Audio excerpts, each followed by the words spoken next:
नमस्कार, total health में आप सभी का स्वागत है। मैं हूं किरण भारद्वाज। प्यार अलग है, भाव अलग है, जुड़े दिलों के तार अलग है। भले हमें कोई समझे ना समझे, अपने जीने का अंदाज अलग है। कुछ ऐसा ही होता है उन बच्चों के साथ या उन लोगों के साथ जो ऑटिज्म स्पेक्ट्रम डिसऑर्डर से प्रभावित होते हैं। उनको दुनिया को देखने का नज़रिया अलग होता है, उनकी आवश्यकताएं अलग होती हैं। आवश्यकता इस बात की है कि हम समझें कि उनको किस तरह की सहायता और सहयोग की ज़रूरत है। ऑटिज्म स्पेक्ट्रम डिसऑर्डर दरअसल क्या अवस्था है और ऑटिज्म के साथ जीवन को कैसे सरल और सामान्य बनाया जा सकता है, ये आपको बताएंगे यहाँ पर उपस्थित विशेषज्ञ। एक रिपोर्ट पर नजर डालकर समझ लेते हैं कि दरअसल कौन से वो कारक हैं जो मस्तिष्क के विकास को प्रभावित करते हैं और क्यों होती है ऑटिज्म स्पेक्ट्रम डिसऑर्डर की ये अवस्था।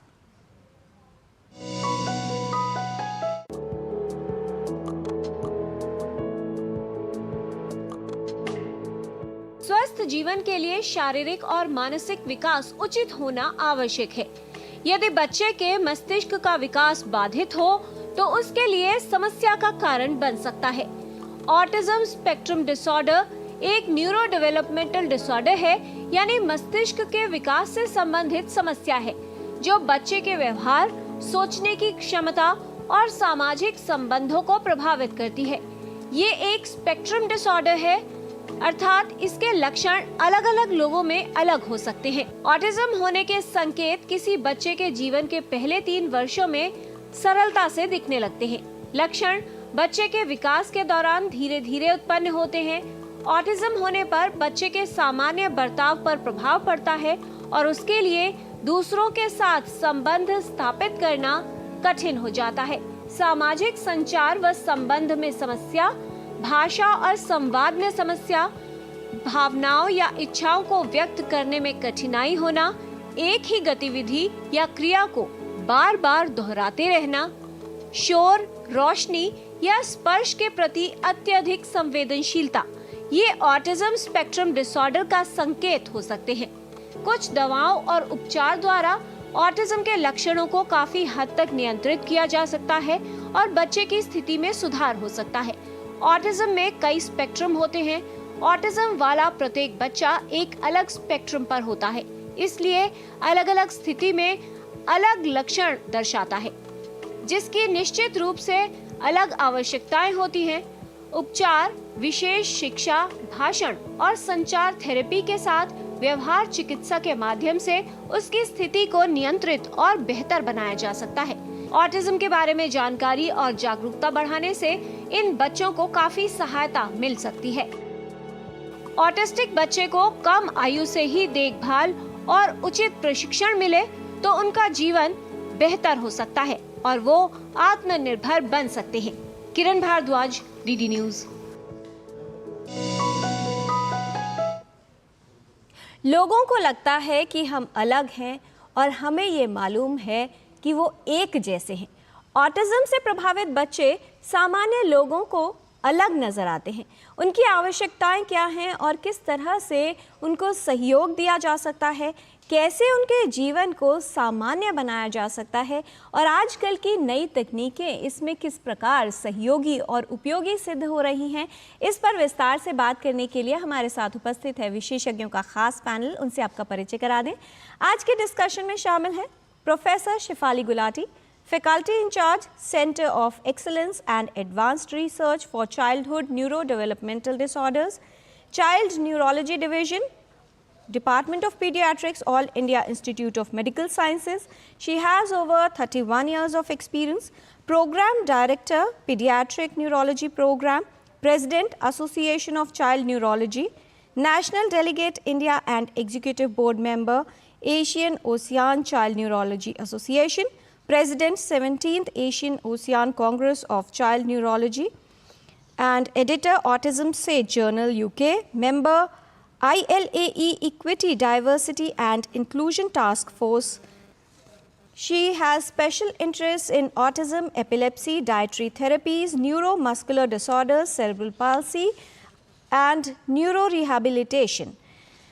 She has been honored with several international and national awards, including National Academy of Medical Sciences Award for Women in Medicine Award, American Academy of Neurology and Recognition Award, National Senior Women Bioscientist Award। बहुत स्वागत है doctor Shifali आपका। किस तरह की समस्याएं मानसिक रूप से परेशान कर सकती हैं ऑटिस्टिक बच्चों को और कैसे उनको बेहतर महसूस कराया जाए, व्यवहार में क्या बदलाव हो सकता है, बताने के लिए उपस्थित हैं doctor professor Meena Chandra, head department of psychiatry, centre of excellence in mental health, Atal Bihari Vajpayee institute of Medical Sciences and doctor Ram Manohar Lohia hospital, member Government of India Subcommittee for Revision of Disability Assessment Guidelines for Autism and chairperson Government of India Subcommittee for Revision of Assessment Guidelines for Multiple Disabilities under Rights of Persons with Disability Act। बहुत स्वागत है doctor Meena Chandra. आज के discussion में विस्तार से बताएंगी कि कैसे बच्चों की मानसिक स्थिति को ठीक किया जा सकता है और किस तरह केयर गिवर्स की भूमिका हो सकती है ऑटिज्म से प्रभावित बच्चों के लिए। ये बताने के लिए हमारे साथ हैं doctor Rachna Bhargava, professor of clinical psychology, All India Institute of Medical Sciences and secretary general, Indian Association for Child and Adolescent Mental Health, psychology consultant in charge, child guidance clinic, adolescent substance abuse clinic, behavioral addiction clinic, and her areas of research interest are disability, child adolescent mental health, behavioral addiction, psychotherapy, school mental health. She has around 85 publications and has been honored with many national and international awards for mental health, child and Adolescent Mental health. बहुत स्वागत है doctor रचना आपका।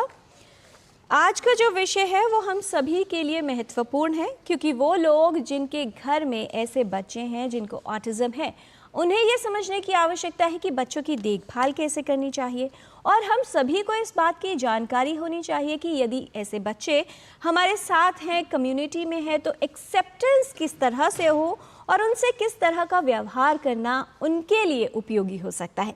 इस विषय से संबंधित कोई भी जानकारी अगर आप चाहते हैं तो आप हमारे फ़ोन नंबर्स पर कॉल कर सकते हैं। 011 है दिल्ली का STD कोड जो आपको लगाना है, नंबर है 23097648 और दूसरा नंबर है 23097671। आप अपने प्रश्न ईमेल भी कर सकते हैं ddnewstotalhealth@gmail.com पर। तो आइए जानकारी की शुरुआत करते हैं और समझ लेते हैं कि ऑटिज्म स्पेक्ट्रम डिसऑर्डर जिसे कहा जाता है, इसका स्पेक्ट्रम क्या है, सिवियरिटी क्या होती है और इसका प्रभाव किस तरह से होता है उन लोगों के जीवन पर जो इससे प्रभावित होते हैं। डॉक्टर शिफाली गुलाटी, आपसे ही शुरुआत करें। ऑटिज्म को किस तरह से समझाना चाहेंगी और कितनी आवश्यकता है हम सभी को as a society, as a individual इसके विषय में जागरूक होने की और ये समझने की कि वाकई ये अवस्था क्या है? ऑटिज्म एक न्यूरो डेवलपमेंटल अवस्था है जिसमें इन बच्चों में सामाजिक आभाव, जो सोशल इंटरेक्शन है और संचार, जो कम्युनिकेशन है, उसमें गुणात्मक हानि होती है। इन बच्चों में जो अर्ली डेवलपमेंटल पीरियड है उसमें हो सकता है और हम even first year of life में इसको सस्पेक्ट कर सकते हैं।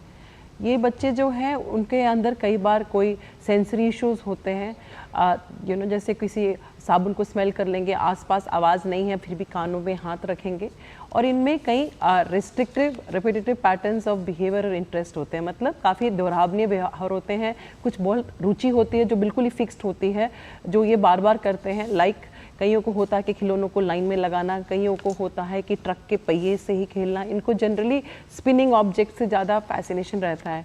पर ये जो ऑटिज्म स्पेक्ट्रम डिसऑर्डर है उसमें जो स्पेक्ट्रम वर्ड है उससे हम ये समझते हैं कि हर बच्चे में हर चीज़ नहीं होती और उसकी जो गंभीरता है, सिवियरिटी है, हर एक में अलग होती है। और ये भी हम समझना इम्पॉर्टेंट है क्योंकि अगर हम इनको बुलाते हैं तो वो उनकी सुनवाई सही है पर दे में प्रिटेंड टू बी डेफ, मतलब वो आपसे बात नहीं सुनेंगे।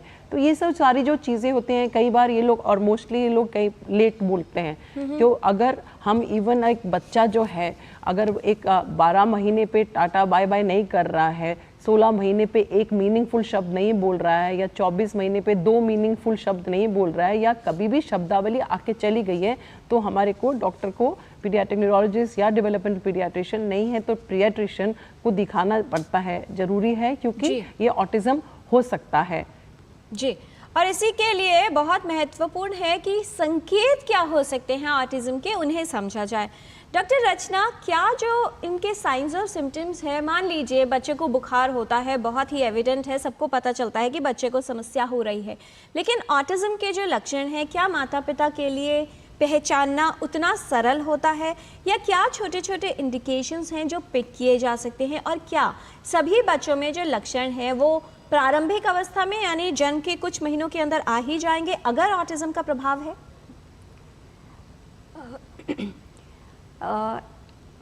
जैसा कि बोला गया है कि ऑटिज्म जो है एक न्यूरो डेवलपमेंटल डिसऑर्डर है।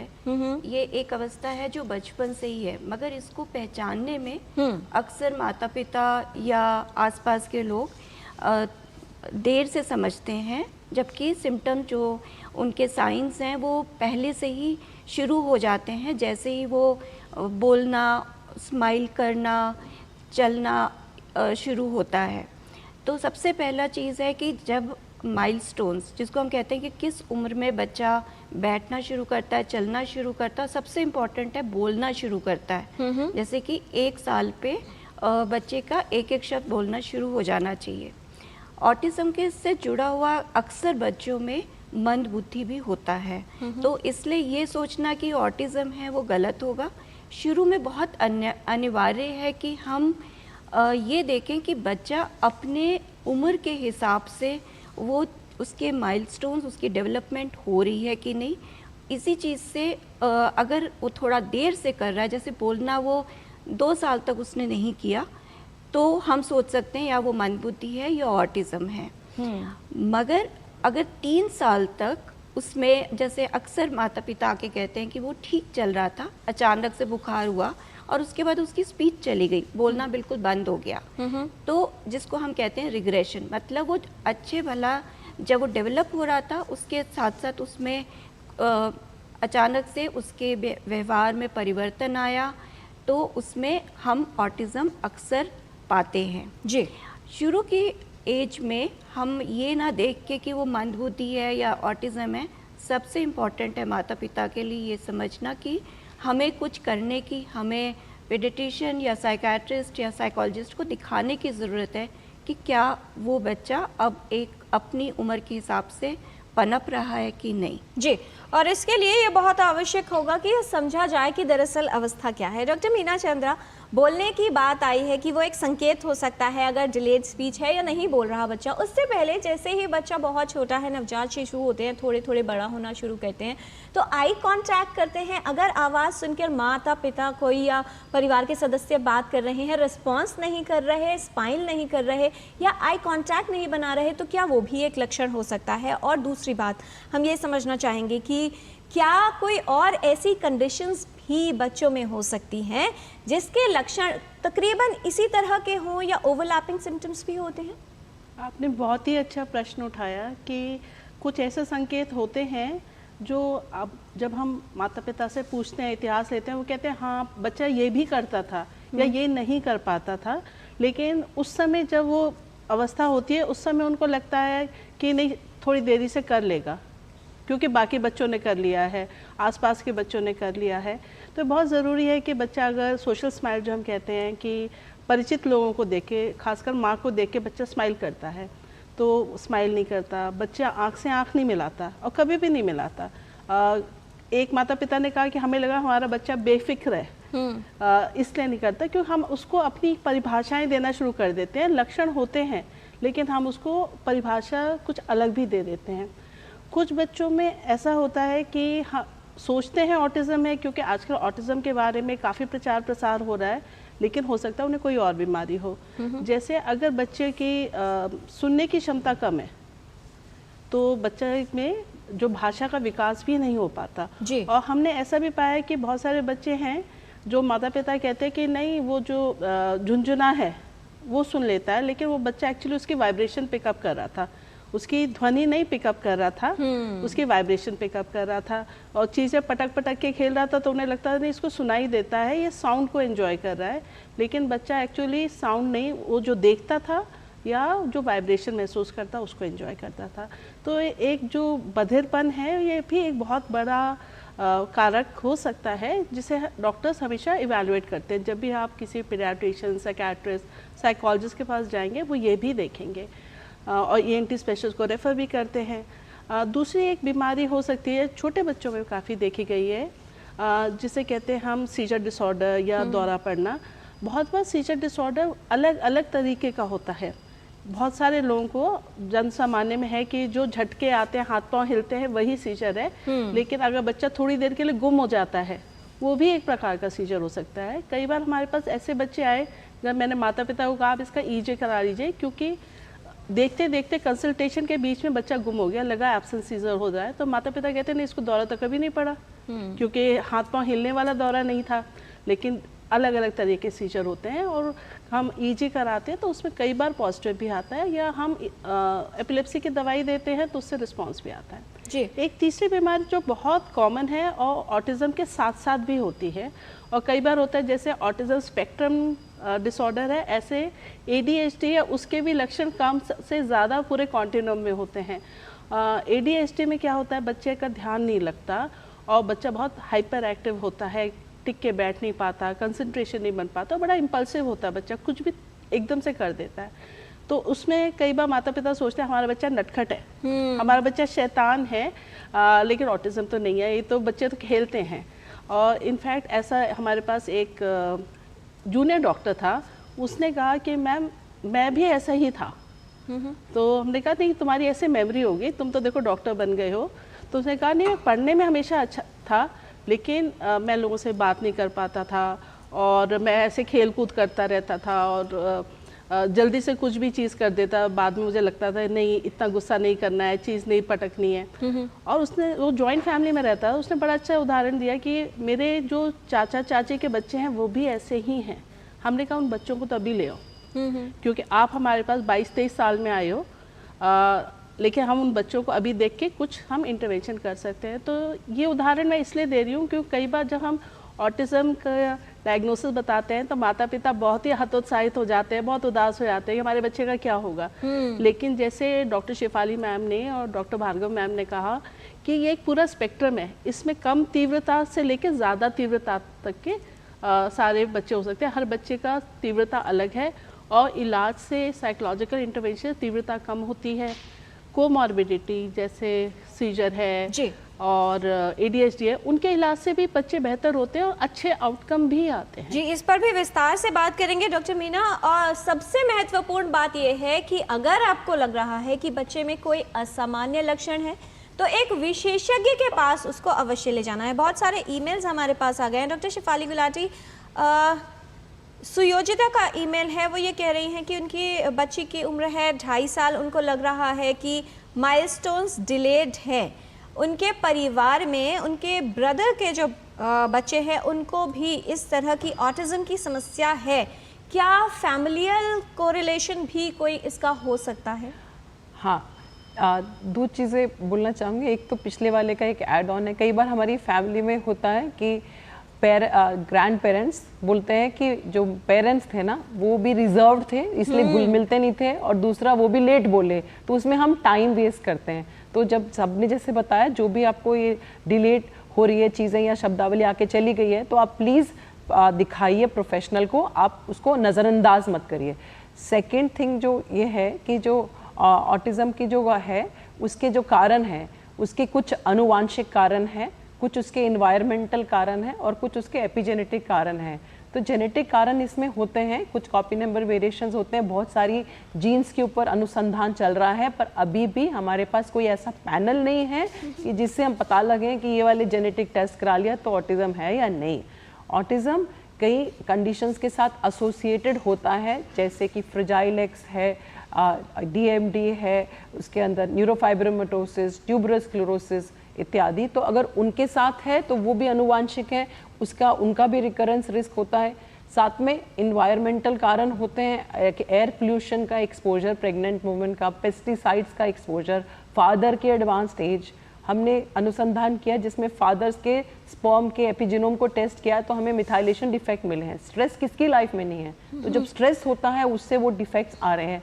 तो और ये सब देखा गया है। और साथ में देखो, जो मुझे जेनेटिक मिला है वो तो मिला है मुझे पेरेंट्स से, लेकिन जो जेनेटिक का जो है एक्सप्रेशन होता है, उसको वो जो एक्सप्रेशन हो रहा है जीन्स का, जो मुझे जीन्स मिले वो तो मैं चेंज नहीं कर सकती, पर जो जीन्स है उसका एक्सप्रेशन हो रहा है जिसमें इन्वायरमेंट इन्फ्लुएंस कर रहा है, जो इन्वायरमेंटल फैक्टर्स बताए थे, तो वो गेम चेंजर हो सकते हैं। अब इसका कितने प्रतिशत ये होता है, हम लोगों को ऑटिज़म जो है एक बहुत इंपॉर्टेंट चीज़ है कि इसके प्रेवलेंस जो है बढ़ता जा रहा है, 312% बढ़ा है फ्रॉम 2000 टू 2025 यूएसए में। और हमारे उनका जो फिगर है लास्ट ईयर का, जो लेटेस्ट फिगर है 1 in 36 है, ठीक है। हिंदुस्तान का फिगर 1 in 89 है। दूसरी बात, लड़कों में ये 4.5 गुना ज़्यादा पाया जाता है लड़कियों के मुकाबले में। और उसमें लेकिन ये जो फिगर है अब लास्ट ईयर का यूएस फिगर्स के हिसाब से 4:1 हो रहा है, मतलब लड़कियां भी थोड़ा बढ़ रही हैं। अगर किसी फैमिली में किसी एक लड़के को ऑटिज्म है तो अगली प्रेगनेंसी में रिकरेंस रिस्क 4% होता है। लेकिन अगर किसी लड़की को ऑटिज्म है, लड़कियों में कम पाया जा रहा है लेकिन उसमें ज़्यादा आनुवांशिक डिफेक्ट होने की वजह से हो रहा है, तो उसमें रिकरेंस रिस्क 7% है, 7%। अगर 2 बच्चों को घर में ऑटिज्म है तो रिकरेंस रिस्क हो जाता है 25 से 35%। प्लस जैसे अभी बताया था डॉक्टर प्रोफेसर मीना ने कि फैमिली हिस्ट्री आपको ऑटिज्म की चाहे ना मिले, 17 से 20% बच्चों की फैमिलीज में बिहेवियर की चीज़ें, कई बार हम देखते हैं हमारी सोसाइटी में और हमारी फैमिली में, और हम जब वर्क कर रहे हैं वर्क प्लेस पे, कई लोगों का बिहेवियर थोड़ा सा भिन्न होता है पर उनका कोई डायग्नोसिस नहीं होता। तो 17 से 20% ऐसे भी लोग होते हैं। तो इसमें सारे फैक्टर्स हैं और डेफिनेटली अगर किसी को है आपके फैमिली में तो प्लीज़ आप ज़्यादा चौकन्ने हुइए और दिखाइए। और एक और चीज़ है कि जो सारे सिम्टम्स की बात कर रहे हैं ये ऑटिज्म में जो बच्चों में अधिकतर समय पाए जाएंगे, लेकिन जो पुराने ज़माने में न्यूरोटिपिकल्स और अभी जो स्पेशल नीड्स बोलते थे, जो बाकी बच्चे हैं उसमें कभी कभी पाए जा सकते हैं। लेकिन आज के दिन हम ये पहले नॉर्मल अब नॉर्मल तो कतई नहीं बोलते, न्यूरोटिपिकल्स और स्पेशल नीड्स भी नहीं बोलते, अब बोलते हैं न्यूरो डाइवर्स। जैसे 5 उंगलियां दे आर डिफरेंट, छोटा है थंब लेकिन इसका बहुत इंपॉर्टेंट फंक्शन है। और हमारे क्लासों में भी हम देखते थे तो कुछ लोग होते हैं जो बड़ी मुश्किल से पास होते हैं और कुछ टॉपर्स होते हैं और बीच में बाकी सारे होते हैं। जब हम उसको मान रहे हैं स्पेक्ट्रम एज नॉर्मलसी, तो ये भी बच्चे हमारे नॉर्मल स्पेक्ट्रम में ही हैं, हमें उनको साथ लेके चलना है। हमारे नॉर्म जो सोसाइटी के नॉर्म्स हैं उसके हिसाब से हमें वो भिन्न लग रहे हैं, उन्हें हम भिन्न लग रहे हैं, पर हम सब इकट्ठे हैं जी। और इसीलिए अलग अलग लोगों के व्यवहार, अलग अलग तरह की पर्सनालिटीज़, अलग अलग तरह के व्यक्तित्व, अलग अलग तरह के स्वभाव, इन्हीं से मिलकर पूरी सोसाइटी बनती है, परिवार बनता है और हम सब एक साथ रहते हैं। आवश्यकता है एक दूसरे को समझने की कि आवश्यकता किस तरह से जो है पूरी की जा सकती है और कैसे इन्हें सहयोग दिया जा सकता है। यहाँ पर लेते हैं एक छोटा सा ब्रेक के बाद लौटेंगे तो कुछ और जानकारी ऑटिज्म स्पेक्ट्रम डिसऑर्डर के बारे में। आप देखते रहिए डीडी न्यूज़।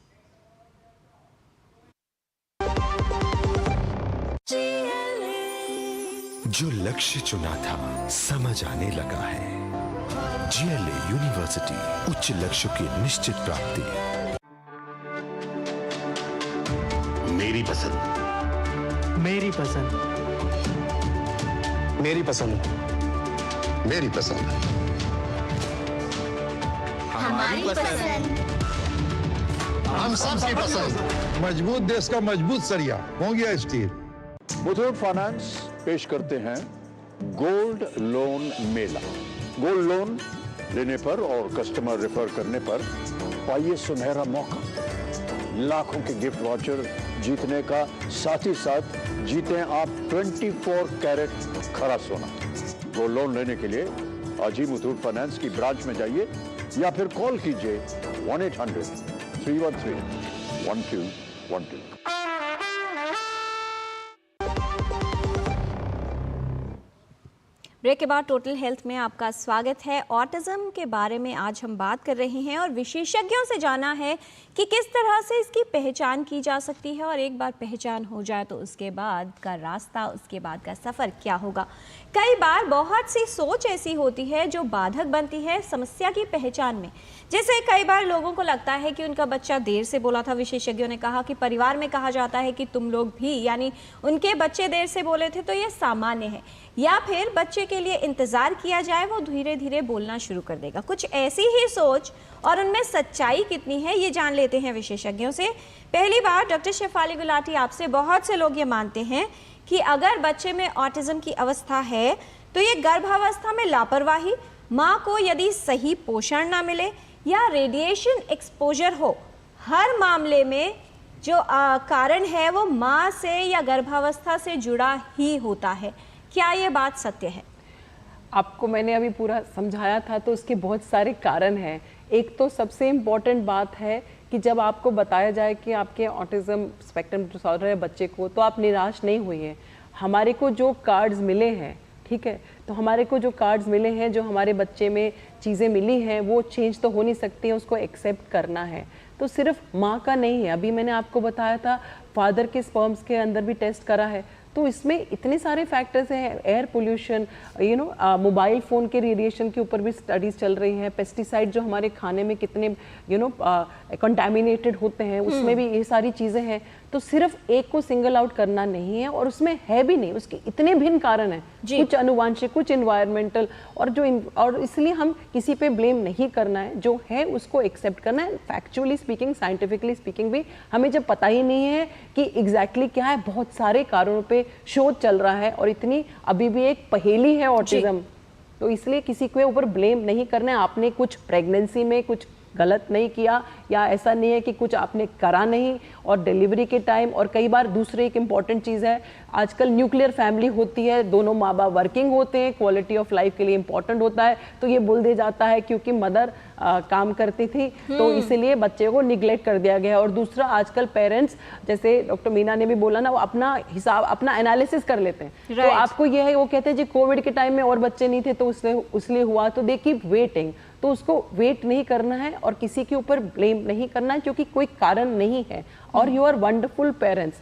और देखो इतने लोग काम करते हैं ना, दोनों फैमिलीज के होते हैं, हर एक को तो ऑटिज्म नहीं होता, तो किसी वजह से वो प्रीडिस्पोज था।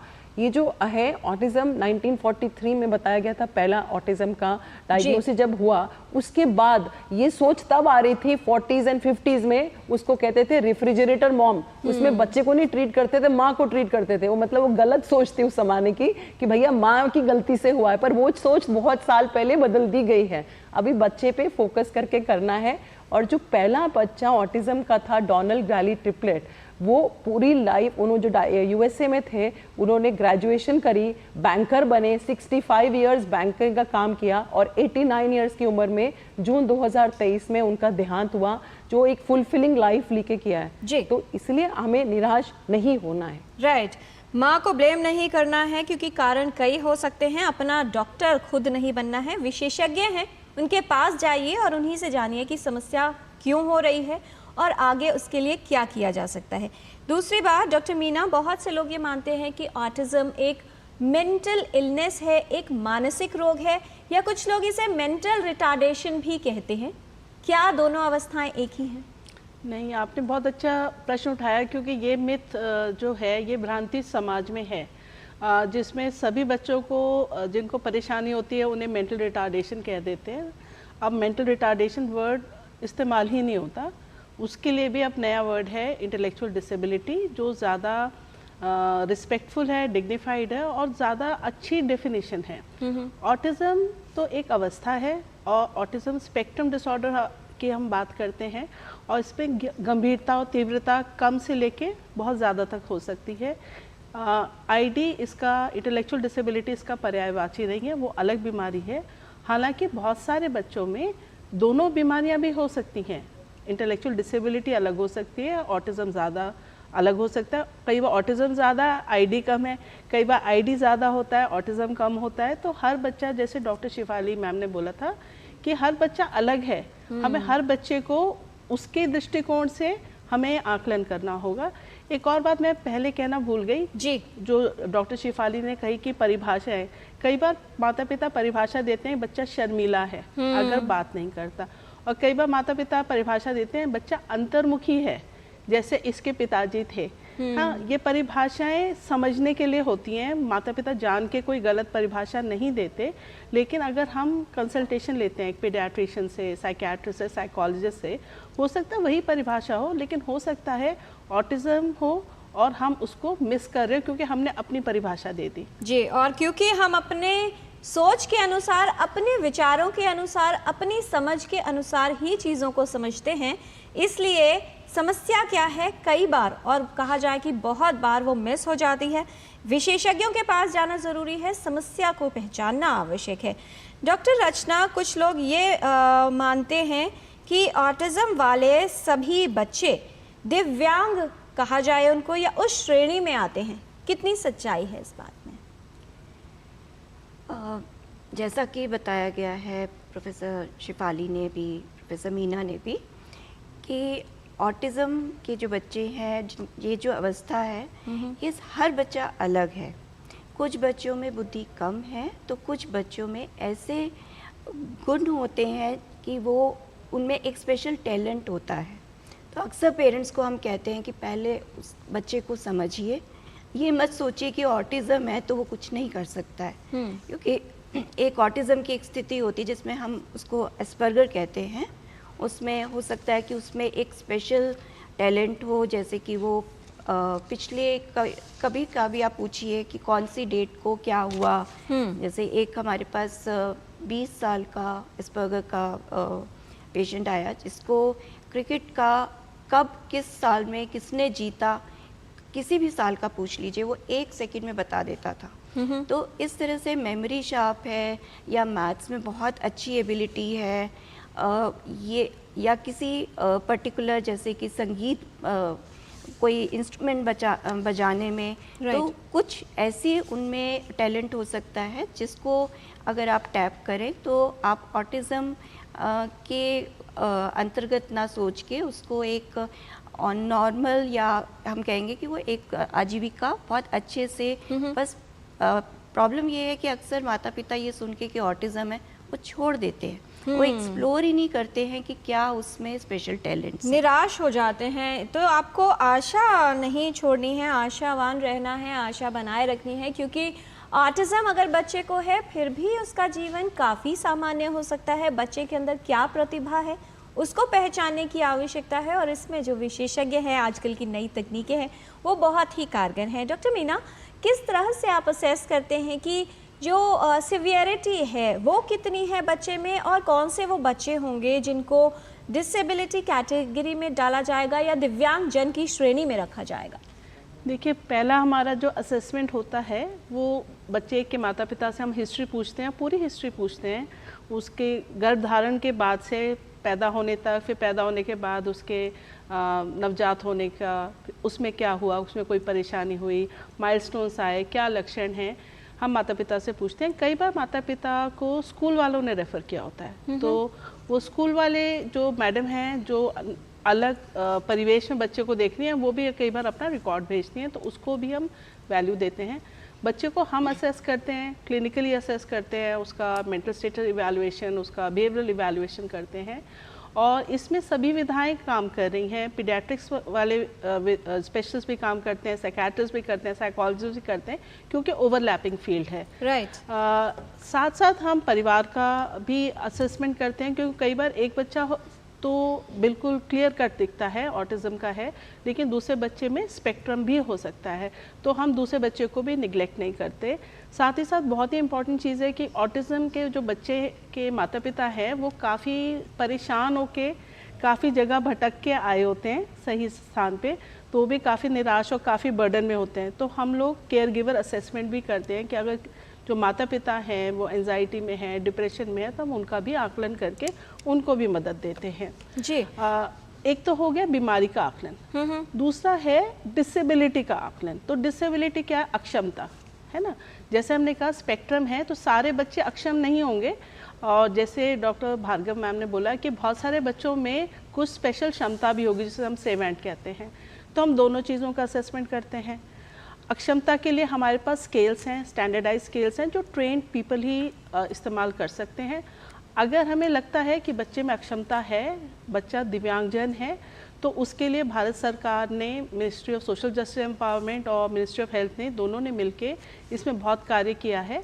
और UDIT पोर्टल है, स्वावलंबन के नाम से भी है, जिसमें हम डिसेबिलिटी कार्ड इशू होते हैं और उसका भी पूरा असेसमेंट प्रोसेस है। बहुत ही अच्छी बात है कि जहाँ बच्चा रहता है उसके निवास स्थान के पास में ही जहाँ उसका असेसमेंट हो सकता है, ये पोर्टल ने सुनिश्चित किया है, या जहाँ उसका इलाज होता है वहाँ पे उसका असेसमेंट हो जाए। तो असेसमेंट प्रोटोकॉल के बाद अगर दिव्यांग है वो, तो दिव्यांगता का सर्टिफिकेट भी मिल जाता है। लेकिन हर बच्चा दिव्यांग नहीं होता और डॉक्टर से संपर्क रहना इसलिए ज़रूरी है कि जब हम इंटरवेंशंस करते हैं तो बच्चे इम्प्रूव भी करते हैं। अगर माता पिता रेगुलर लाते रहें साइकोलॉजिस्ट के पास, पीडियाट्रिशियन के पास और बाकी कोमॉर्बिडिटी का इलाज कराएं, उसमें बच्चों में सुधार भी आता है। तो जिस अवस्था में लाए हैं, ऑटिज़म की डायग्नोसिस सुन के बच्चे को उसके हाल पे ना छोड़ दीजिए, बहुत कुछ होता है करने के लिए। और अगर दिव्यांगता है उसमें भी क्षमता होती है, तो सर्टिफिकेट पाने के बाद भी ऐसा नहीं बच्चे को छोड़ दीजिए कि हाँ ये तो दिव्यांगजन है। उसमें भी बहुत इंटरवेंशंस करने के लिए हैं, बहुत कुछ उनका जो असली पोटेंशियल है जी उस तक बच्चे को पहुंचाने के लिए, चहुर्मुखी विकास के लिए सभी मल्टीडिसिप्लिनरी, सभी स्पेशलिटी के लोग कोऑपरेट करके चलते हैं। माता पिता तो सबसे ज़्यादा आजकल अवेयर हो गए हैं, अवगत हो गए हैं, तो वो भी प्रयास करते हैं, तो हम बच्चे के लिए एक अच्छा आउटकम सुनिश्चित कर पाते हैं। जी, बहुत सारे ईमेल्स हमारे पास आ गए हैं। डॉक्टर शेफाली, संकेत शाह जी का ईमेल है, वो ये बता रहे हैं उनकी जो बेटी है उनकी एज है 9 इयर्स, 2.5 साल की जब वो थी तब उन्हें moderate to severe ASD detect हुआ था and she has intellectual disability with complete non verbal condition. काफ़ी वर्षों से, लगभग 8-10 वर्षों से ये थेरेपीज़ ले रहे हैं, लेकिन कुछ सुधार नहीं हुआ। जानना ये चाह रहे हैं कि क्या ऐसी स्थिति में थेरेपीज़ के अलावा अगर ब्रेन सर्जरी की जाती है या स्टेम सेल थेरेपी कोई कारगर और प्रभावशाली परिणाम ला सकती है क्या? बहुत अहम सवाल है।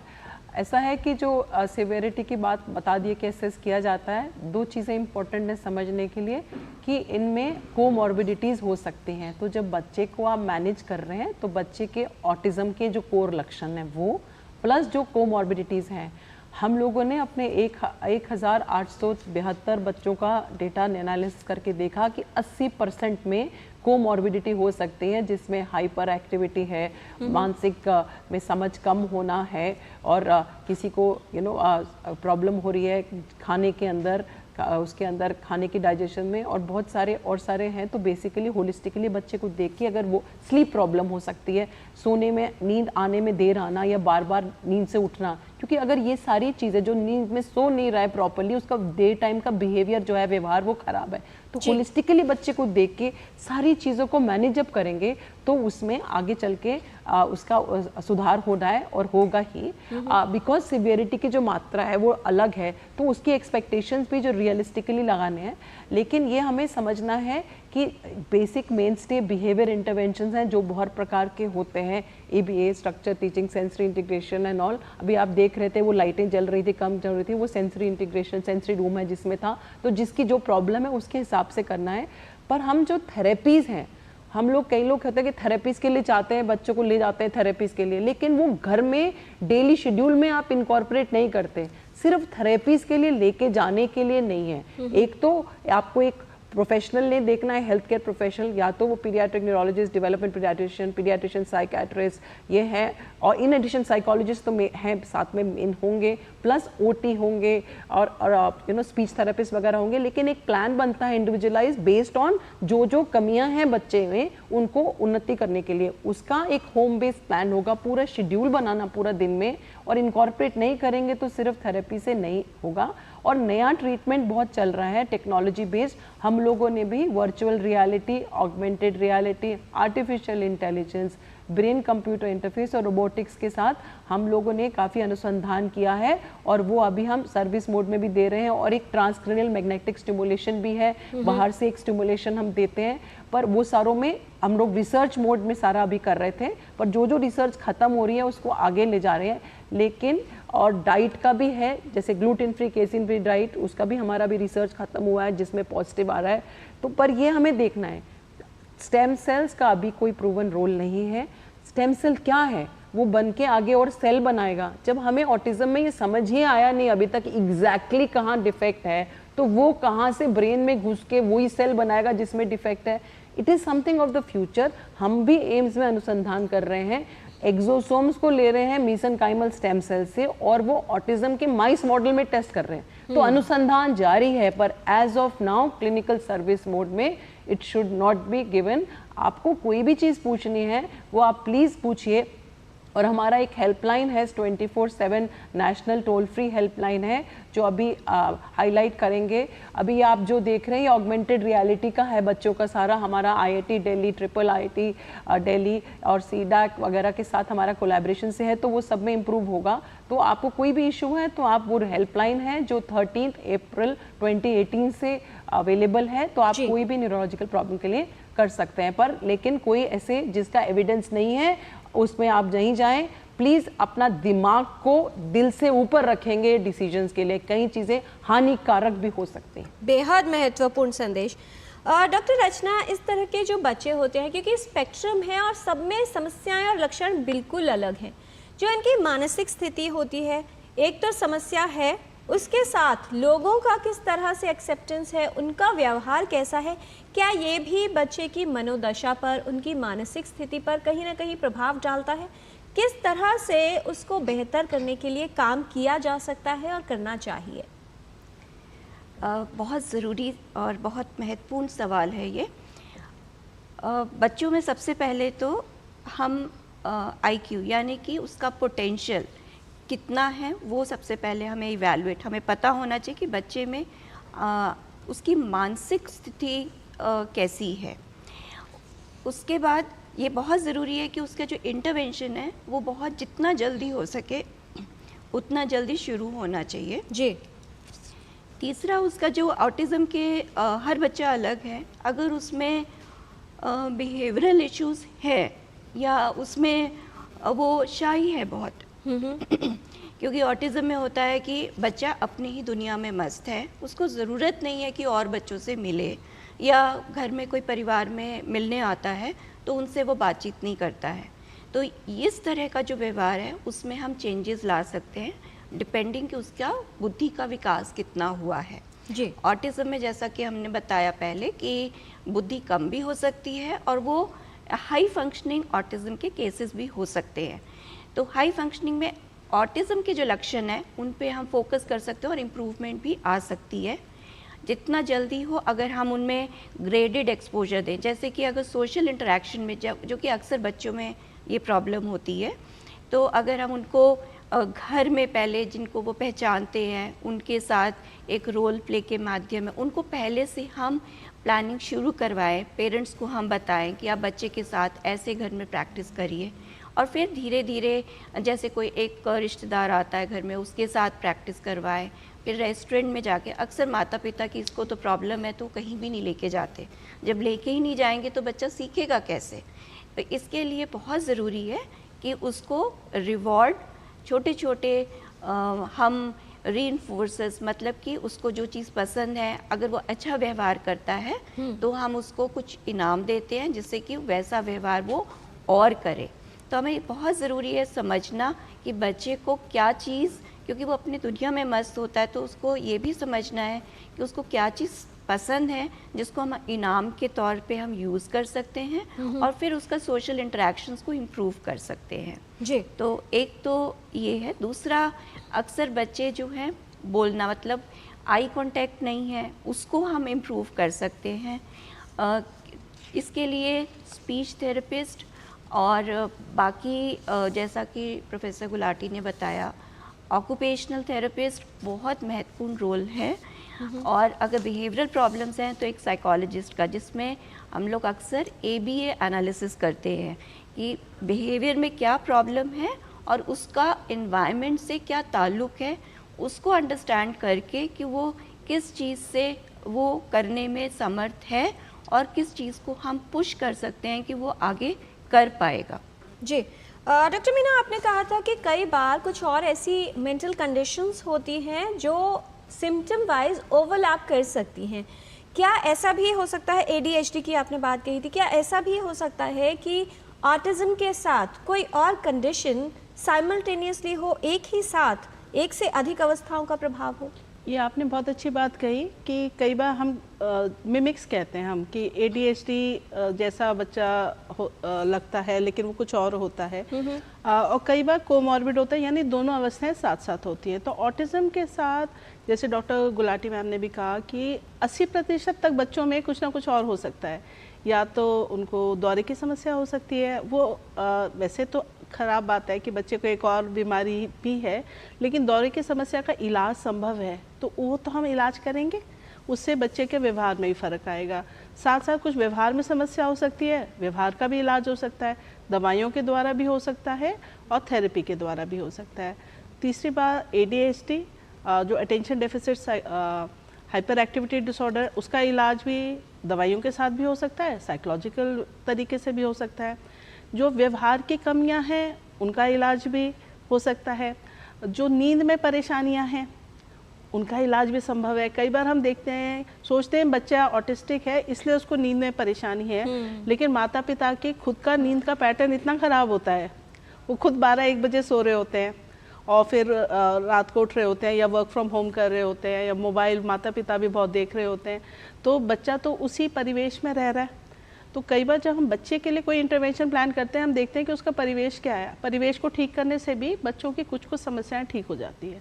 एक न्यूट्रिशन की बात हुई, बहुत सारे बच्चे ऑटिज्म के बहुत सारी चीज़ें नहीं खाते, किसी रंग की चीज़ नहीं खाते या वो सॉलिड डाइट नहीं खाते, लिक्विड खा रहे हैं। और कई बार माता पिता कहीं से नेट पे पढ़ लेते हैं कि बच्चे में समस्या है तो उसको सॉलिड डाइट इंट्रोड्यूस ही नहीं करते। ऐसे भी हमारे पास आए कि नहीं मैम इस कंडीशन में तो बच्चे खा नहीं पाते तो हम तो इसको लिक्विड डाइट दे रहे हैं, सेमी सॉलिड रोज़ ब्लेंड करके सामान दे रहे हैं। मैंने कहा कोशिश तो कीजिए, खाएगा। अगर ग्रीन कलर की सब्जी नहीं खाता, कोशिश कीजिए, थोड़े दिन बाद ले सकता है। तो माता पिता छोटी छोटी बातों के लिए भी अपने पीडियाट्रिशियन, साइकियाट्रिस्ट, साइकोलॉजिस्ट से कंसल्ट कर लीजिए, अपनी दुविधाओं का समाधान कर लीजिए। ये ना सोचिए कि ऑटिज्म का बच्चा है तो इसमें ये सारी भ्रांतियाँ रहेंगी, ये सारी परेशानियाँ रहेंगी और इसका कुछ नहीं हो सकता। बहुत कुछ संभव है। जी, आपको आशा नहीं छोड़नी है क्योंकि बहुत से रास्ते तब निकलते हैं जब समस्या गंभीर होती है। अंधेरा जितना भी घना हो, रोशनी की एक किरण उस अंधकार को दूर कर सकती है। अपनी सोच बदलिए, नज़रिया बदलिए और समस्या और रास्ते अपने आप बन जाएंगे। समस्याओं का हल भी अवश्य मिलेगा।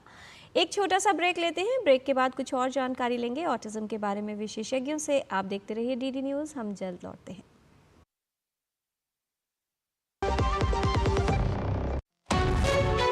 विभाग अनेक, कंप्लेंट बॉक्स 1। किसी भी सरकारी दफ्तर, विभाग या बैंक से जुड़ी शिकायत के लिए pgportal.gov.in पर जाएं, रजिस्टर करें, संबंधित विभाग चुनें, शिकायत दर्ज करें और ट्रैकिंग ID नोट करें। SMS या ईमेल पर एक्नॉलेजमेंट पाएं और शिकायत का जवाब सीधे मंत्रालय से प्राप्त करें। अब तक 1 करोड़ 12 लाख से अधिक भारतीयों ने भरोसा जताया। CP ग्राम्स, आपकी हर शिकायत का हल। अभी शिकायत दर्ज करें pgportal.gov.in। जब धरती चीर कर निकलता है लोहे का पत्थर और मिलता है मोंगिया के जोश से, फिर तपता है, पिघलता है और बनता है फौलाद। अब होता है सरिया सारी खूबियों के साथ। मोंगिया स्टील, मजबूत देश का मजबूत सरिया। जो लक्ष्य चुना था समझ आने लगा है। GLA यूनिवर्सिटी, उच्च लक्ष्य की निश्चित प्राप्ति। ब्रेक के बाद टोटल हेल्थ में आपका स्वागत है। ऑटिज्म स्पेक्ट्रम डिसऑर्डर क्या अवस्था है और इसके लिए समाधान के क्या विकल्प हैं, ये हमें बता रहे हैं विशेषज्ञों का खास पैनल है हमारे साथ हैं doctor Rachna Bhargava, doctor Meena Chandra, doctor Shefali Gulati. विशेषज्ञों से कुछ और जानकारी लेते हैं रैपिड फायर क्वेश्चंस राउंड के माध्यम से। छोटे सवाल और बहुत छोटे जवाब। पहला सवाल डॉक्टर शेफाली आपसे कि क्या ऑटिज्म एक जेनेटिक डिसऑर्डर है? यदि परिवार में हो तभी इसका खतरा होगा? ये इसके बहुत सारे कारण हैं। कुछ अनुवांशिक जेनेटिक हैं, कुछ एनवायरमेंटल है जैसे हमने बताया, और कुछ एनवायरमेंटल जो जीन एक्सप्रेशन को इफेक्ट करते हैं, तो सिर्फ जेनेटिक नहीं। राइट।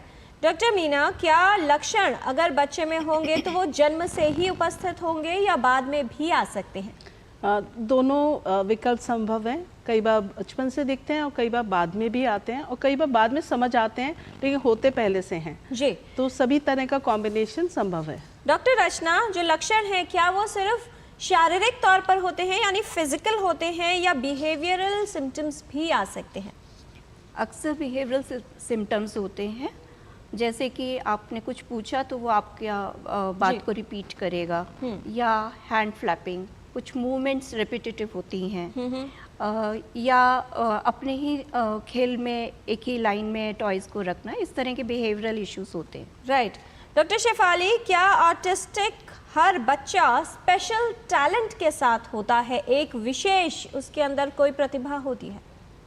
ऐसा है, हमें अब हर बच्चे में कोई एक विशेष टैलेंट ढूंढना है। कुछ में ऑलरेडी एक्सेप्शनल है जो 7 क्वालिटीज़ बताई गई हैं, पर हर बच्चे के अंदर पॉजिटिविटी देख के हमारे को उसका अल्टीमेटली उसको मैक्सिमाइज पोटेंशियल करके एक सिटीजन ऑफ सोसाइटी रिस्पेक्टफुल बनाना है। जी। डॉक्टर मीना, क्या ऑटिस्टिक सभी बच्चों में लर्निंग डिसेबिलिटीज़ होती हैं, नई चीज़ें नहीं सीख सकते? नहीं, ऐसा नहीं है।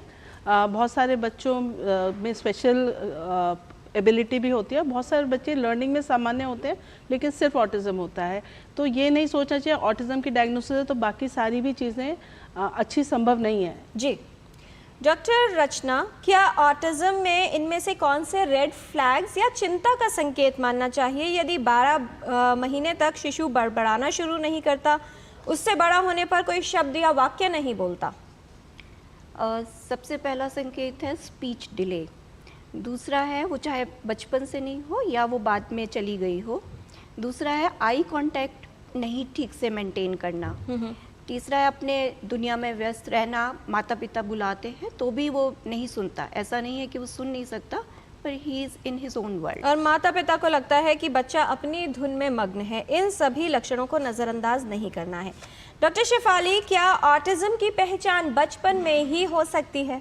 हाँ जी, इसकी पहचान बचपन में होती है, और even first year of life में अगर 6 महीने का बच्चा अपने नाम से रिस्पॉन्ड नहीं कर रहा है और उसका सुनवाई और विजन सही है तभी भी, और 1 साल तक टाटा बाय बाय नहीं कर रहा है या 16 महीने तक शब्द नहीं बोल रहा है मीनिंगफुल, तो ऑटिज्म के लक्षण हो सकते हैं। तो हमारे को चौकन्ने रहना है। और कुछ जो दोहरावनीय व्यवहार हैं वो फर्स्ट ईयर ऑफ लाइफ में भी आ सकते हैं। तो अगर कोई बच्चा कुछ रिपीट करे जा रहा है या पंजों पे चल रहा है जब चल रहा है स्पेसिफिकली, तो प्लीज़ दिखाइए प्रोफेशनल की।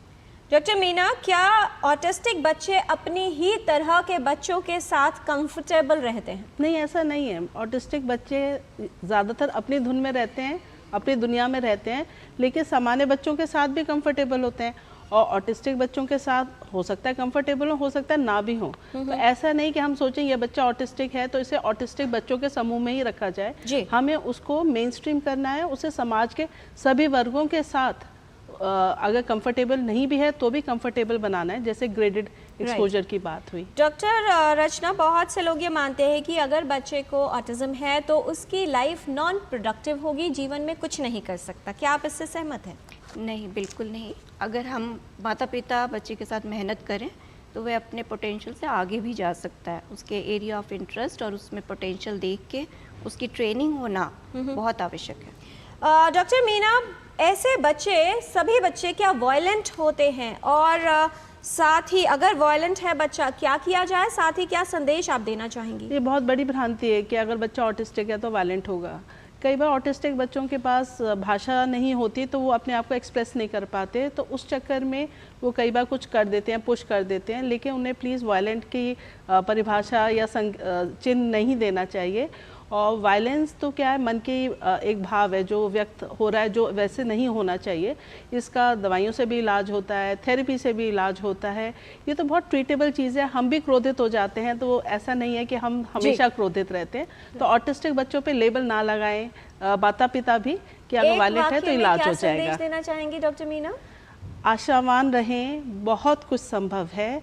ऑटिज्म के मरीज स्वयं भी आशावान रहें और उनके माता पिता परिवारजन भी आशावान रहें। डॉक्टर रचना, आपका संदेश हमारे व्यूअर्स के लिए किस तरह से ऐसे बच्चों के लिए एक बेहतर जीवन और इंक्लूजन इन सोसाइटी हो सकता है?